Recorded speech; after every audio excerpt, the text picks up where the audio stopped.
my name is Char McCargo, and I work for the federal government. I'm a policy writer with the federal government, and my other job is that I'm a professional genealogist. I was born and raised in Alexandria. I was born there in 1957, and I grew up in the Parker Gray district, and I attended Charles Houston, which is now a recreation center. And I also attended Parker Gray as when it was a middle school because it was once a high school. And then I went on to T.C. Williams High School and graduated in 1975. My parents migrated from Halifax County, Virginia in the 1950s. They got married once my mother arrived in Alexandria. They were married in Ellicott City, and all of their 5 children were born in Alexandria, Virginia. So I wanted to research Alexandria because I did not know when I was growing up the rich history that Alexandria had to offer to African Americans. And so I devoted basically probably the rest of my life in doing that and making sure that other people know all the contributions that African Americans made. When I was growing up, we grew up in a neighborhood where we were not allowed to go outside the neighborhood. My parents was from the South, and the people they socialized with came from Halifax County, Virginia. And so we were told just to stay in our neighborhood. So I did not know a lot of the movers and shakers at that time that were making history. At the time I was living there, I did not know that because we were in this closed environment. And so I just want to make sure that others know what contributions they made.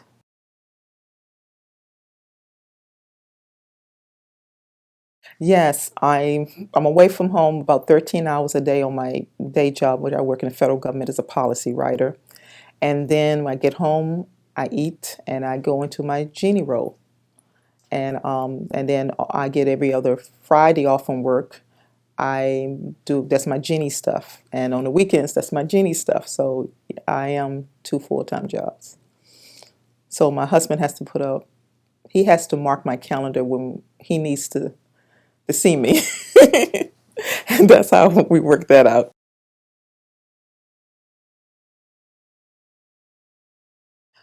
What is special about Alexandria, I did not know about the Black history of Alexandria until I was in my 30s.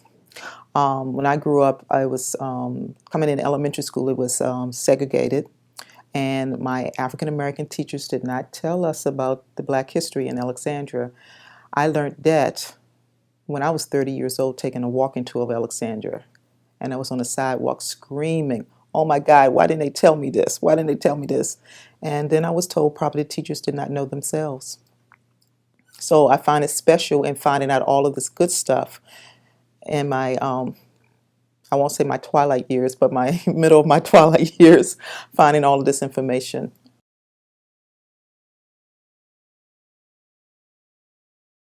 The things that inspire me to do what I do is that because I was so shocked that I was living at a time that a lot of these people were making history and I did not know.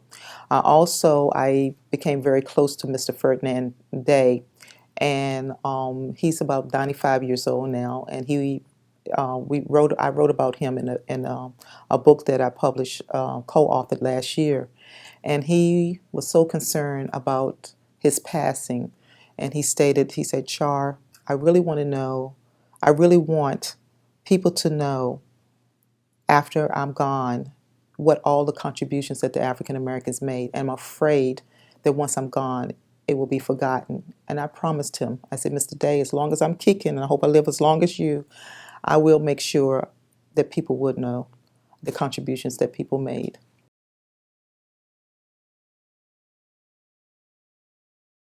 Oh, my passion. I wish I had a job, a full-time job that paid me as much as my day job for my passion. I'm a professional genealogist, and I started doing genealogy when Alex Haley came out with Roots. Now, Alex Haley never said he was a genealogist. He said he was a storyteller. And he basically was told stories when he was growing up, and he tried to find documentation for it. Unfortunately, he didn't find documentation for everything. But he made an impact on my life and many African Americans because I never in my wildest dream thought I could be able to research African Americans who had a heavy background in slavery. And so I just didn't think out of the box. He made me think out of the box.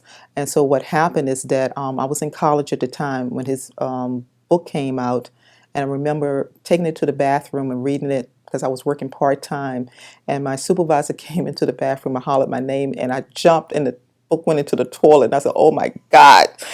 And so what happened, I had to get another copy. But I ended up falling in love with genealogy. I started doing it because I thought maybe I'll find my African roots. As 10 years passed or whatever, I was no really driven by just finding my African roots, but I was driven by finding the story. And I was able to help other people find more about themselves. And I guess that brought me more joy than anything, to have somebody come to me and say, I have been adopted and I want to know about my family, but I don't know what I can find out about my family. For some reason, I have a niche in helping people locate family members. The biggest project, I had several, but the biggest project I'm currently working on is the Freedman Cemetery that's located at Washington and Church Street. And I owe it to Dr.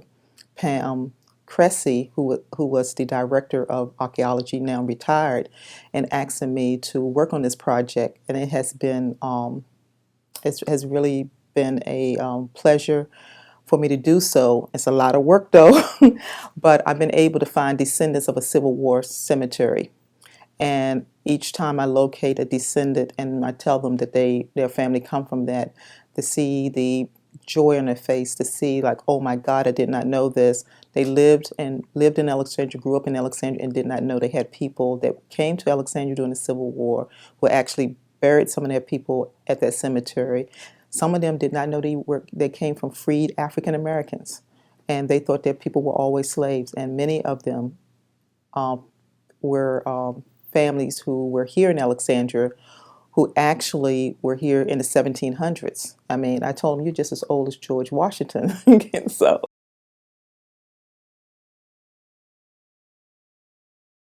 some of my inspiration, I stated, came from Alex Haley, but also my inspiration came from people who had no clue of who they were. I had clients that ranged from coming from Germany, during the World War II. A lot of African Americans, as well as white Americans, left children in Germany. And I was hired over the internet for a German person to find his African American father, unknown to him and unknown to me. We were related. It was my great uncle who left him behind. And it was like, wow, wow, a type of thing. And he came to us and spent 17 days here in the U.S. and stayed with us. And he's a spitting image of my great uncle. The only difference is light and dark. But as far as he looks just like my uncle, same mannerism, and never met his father. And so genealogy allowed me to bring in more people in my family. It allowed me to also help people who have medical problems. I researched their medical history and find out what runs in their family. It allowed me to open up a whole window for them and relatives for them. So it gives me joy just to see how they accepted my research, and I was able to give them something that no money could buy. Money cannot buy you your history. Money cannot buy you your relatives. If it did, I'll pick up some good ones, but money does not allow you to buy those things. It's something someone has to give you, and something that you are born into. And having them appreciate all of the research and appreciate what they have received has brought me a lot of joy.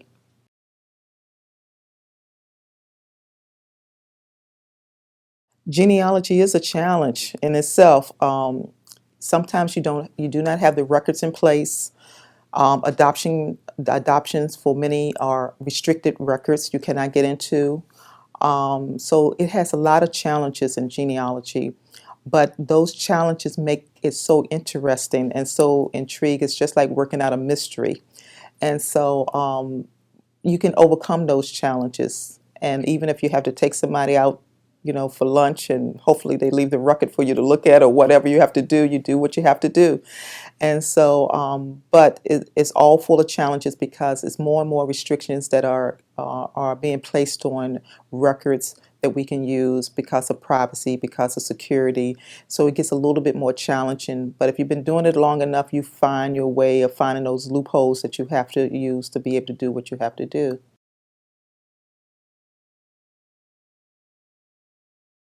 In genealogy, when I first started in genealogy, I lived at the courthouses. I mean, the smell, the dust, old dust, colonial dust. Look at books with colonial writing. And today, looking back, because I've been doing this for 33 years, looking forward now, it's a lot of digital stuff. So what happened is that I'm still old school. I still actually would go on the internet and look and see, okay, I know the record is out there. I found it in this database, but I'm going to the courthouse to confirm because what happens with digital, everything is fast, fast, fast. But what happened is that some things are cropped, and they'll crop the document. And I might need to know who made a notation on the side of that document. So I need to go and look at the courthouse. Also for citation purposes and knowing that it has not been edited. And some things have been edited to make it look better on on the computer. But what happened, I need to see it in its original form. By having it digital, I immediately know that it's out there. That I know now that if I need to look at the original, I can go to the courthouse, I can go to the archives or whatever I need to do. But I do not substitute what my what I have been trained to do for making sure that I use the computer and that's it. And a lot of people who are doing genealogy now, what happens is that if they can't find it online, they figure it's not out there, and they don't want to get out of their get out of their homes and go to the libraries, and they think that's too much work. But I enjoyed that because that's when I first started. That's what I did, and I love that. So I use both, but I like smelling the old colonial dust.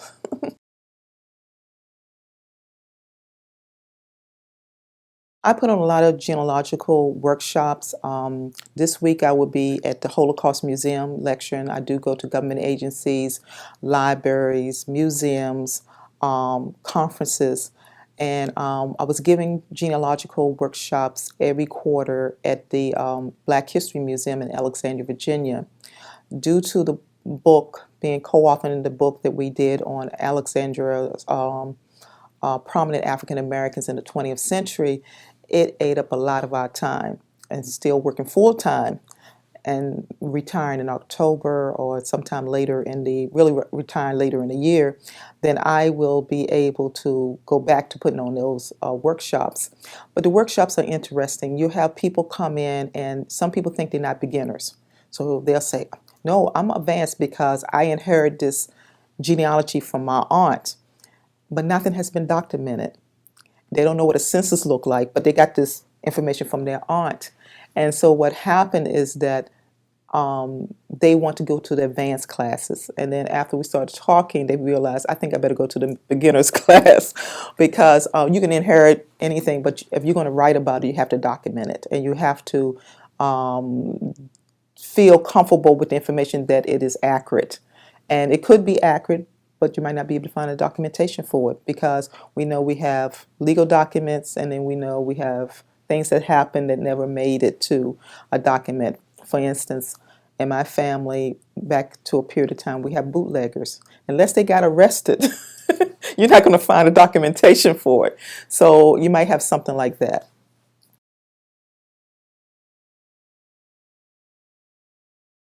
Doing genealogical research in the cemetery, it fascinates me. I probably got my spot picked out someplace there. But what happened is that cemeteries tell you a story. Some states, Virginia is fortunate that their vital statistic starts in 1853 to 1896, and then it stops for about 12 years because veterans from the Civil War wanted a pension. Virginia had not had even set aside money for that. So what they did, they took it from the vital statistics. So you have a 12-year gap where no vital statistics in Virginia, exists, and then they pick it up in, I think, in 1912. But during that 1853 to 1896, you find vital statistic records. But what if your ancestor did not, they didn't go to the courthouse to record that it was snowing or something, or some blizzard, and they couldn't make it, and then they forgot, and so you're dead and nobody knows that you died. Cemeteries don't tell you no lies. When you go to a cemetery, you see headstones. If it's not headstones, if it's a church cemetery, then you can get the church record. But you walk through a cemetery and you can almost see family groupings. You see that a whole family is buried in a certain area, and you know that they connected. They might have different surnames.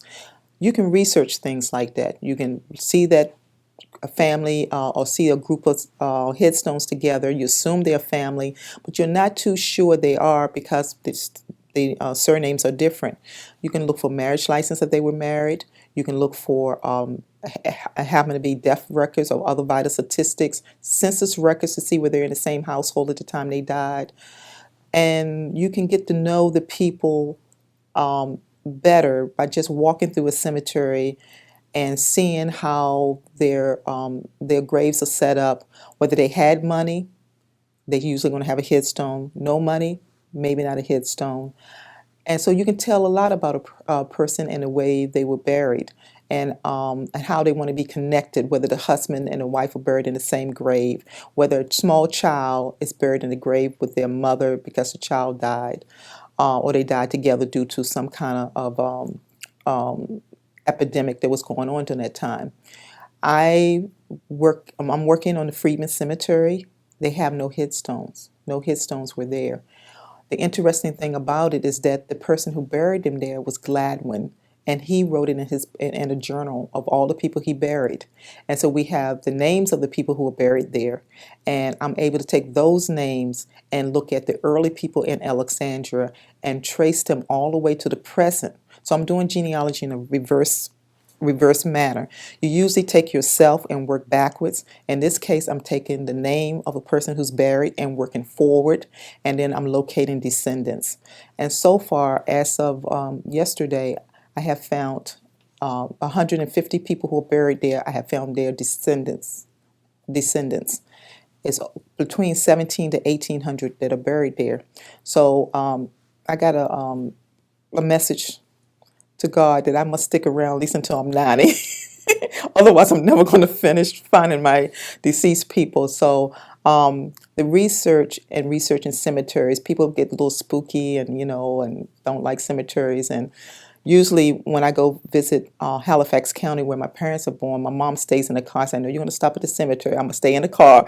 And so I have to visit the dead as well as the living, because cemeteries don't tell any lies. If any relatives have died and I did not know about it, ones who have migrated to New York, New Jersey, they usually want to be buried back at their hometown or at their church. And I always find someone who had died that I did not know. And then I go to the funeral director and I get the contact information who buried them, and I found me another relative.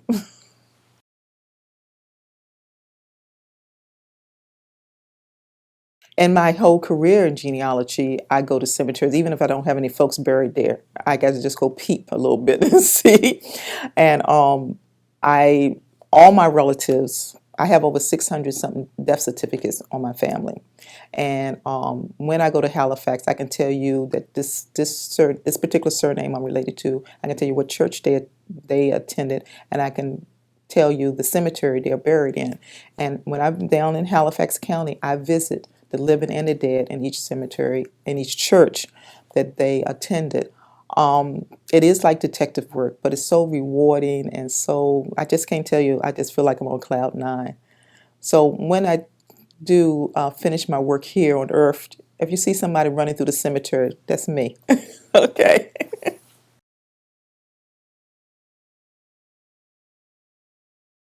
Genealogy itself is detective work. I did a episode in 2000 with the History Detectives, matter of fact, and where they retained my services to locate a Civil War veteran and it was two African Americans in the picture, a group picture with white Americans, which you didn't see that much because Confederate soldiers did not want to be with African Americans after the Civil War. But I was able to locate who the African Americans were in the pictures. And so it's like a puzzle. You know, some people work puzzles. I work genealogy the same way people work puzzles.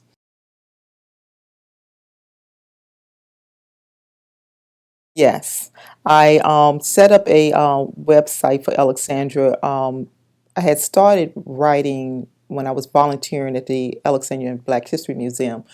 I've been a volunteer since the 80s there. I did 2 years in Sierra Leone, me and my husband and my daughter. My husband's from Sierra Leone, West Africa. We went there for 2 years, and when I came back, I continued my volunteer work at the museum, and I started a newsletter with them. And then, of course, technology moving forward, I took that newsletter, the research I was doing for the newsletter, and put it into a blog. And it's called The Other Side of Alexandria. It's about the African Americans of Alexandria. Since I've been working on the book, I haven't populated the way I wanted to, but I'll get back to that. But it's the unknown information that people did not know about Alexandria, and it's the success stories. We can always find the negatives in the newspapers, but like I said, I did not know all the information that I know now. I did not know growing up in Alexandria, so it gives me a certain pride and also a being like an eyewitness to history that I did not know that existed.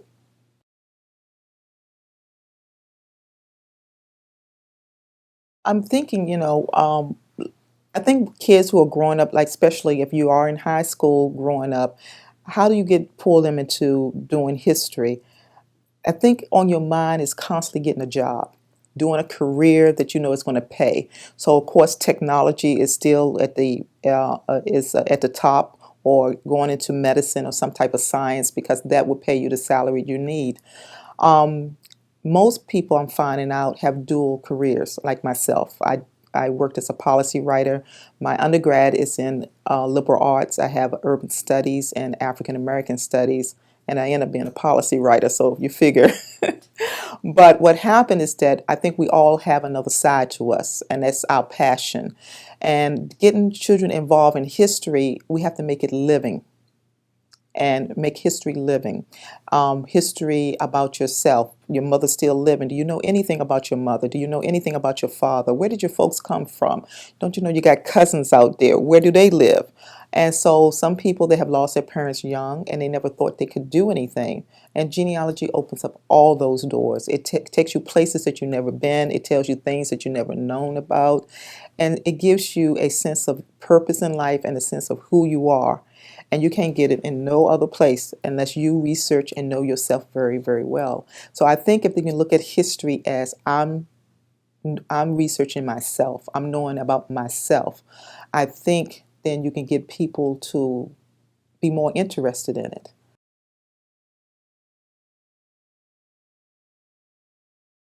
Well, I like to make a plug in for our,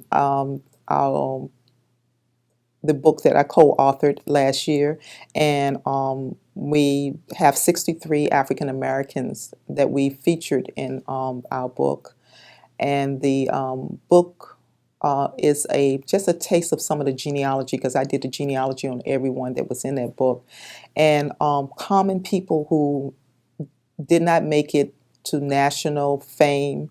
Some of them I had difficulty because they were only known in Alexandria. And when I looked for newspaper clippings, and I read over 1,000 newspaper clippings going from the 20th century, I looking for them, and some of them were only mentioned maybe a sentence or two.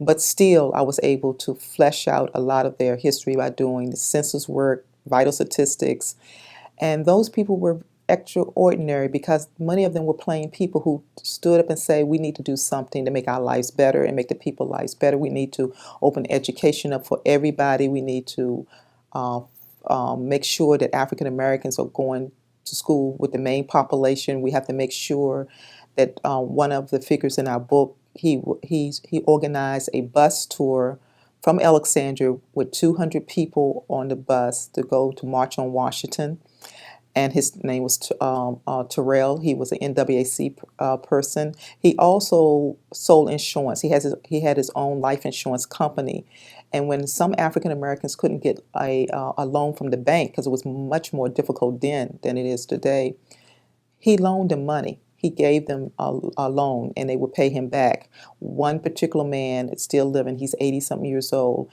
He said he went to the dentist, he needed some dental work. It was so expensive, the bank would not give him a loan. He had no collateral. But Mr. Terrell gave him a loan so he can go to the dentist. And so he remembered him for that.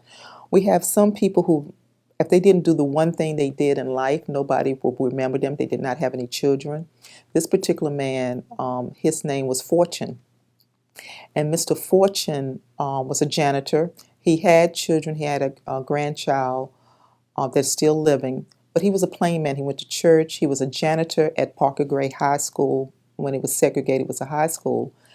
And he did one thing that people remembered him for. When Parker Gray started, it was an elementary school. By the 1930s, it added classes and it became a high school only to the 11th grade. You couldn't get your 12th grade from there. Well, Mr. Fortune was a janitor, and when the city of Alexandria decided to make it a high school, they put Parker Gray Negro High School.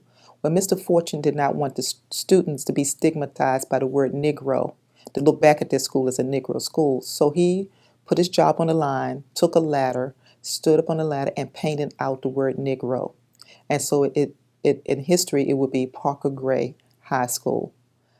80-year-old people who knew him remembered him and insisted that he should be in our book for that one act that he did. So it doesn't take a rocket scientist to be recognized for something. It takes that small a thing of kindness to do for someone else and that you can be remembered for. And I think if people look at it, if they cannot do sports or be an entertainer or have a high powerful job, make six figures, they would never be remembered. But a lot of those people were remembered by someone outside their family for that one little kindness they did for someone else. And if anything, I think that a person, if you live your life from the beginning to the end of your life, think about doing that one thing for someone else and making their life better.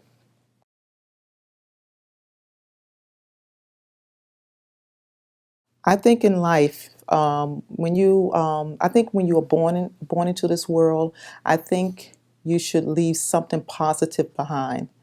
And I think that everyone should identify that very thing they're strong at, that very thing that drives them, and find that positive thing within the thing they do best. And I think that this place would be a better place because we always think about people need fancy cars or whatever. As soon as you step out on the road, that car can go just like that. And people look for fancy homes. But what did you do for someone? How did you brighten their day? What did you give them to make their life better? And we are all good at something. Genealogy is my niche. Somebody else might be something else. But I think once you find that something else, then you can be able to do something for someone besides yourself, and that can make you feel just as good.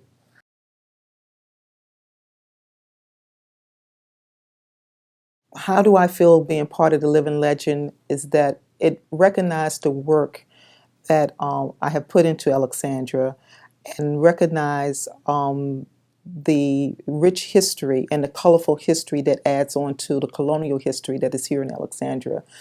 Um, African Americans have been in Alexandria as long as I guess old George been here, and they have contributed in their own way. And many people just did not know that, and including myself, until I started studying it and being able to see documentation of people being freed blacks in the 1700s. People, of course, had slaves, but they also had a large amount of freed blacks. It makes me, by recognizing my work, it makes the public recognize the rich history that Alexandria has to offer. And hopefully they will continue doing what I do long after I no longer can do what I do. Being a living legend it recognizes people while they're living. I feel that it gives you your roses now and not when you're gone. And so many people tend to recognize people after they are gone, and like giving them a party and they're not at the party. So this way, being a living legend is like being at the party and being able to enjoy the people that appreciate the things that you have contributed to the society.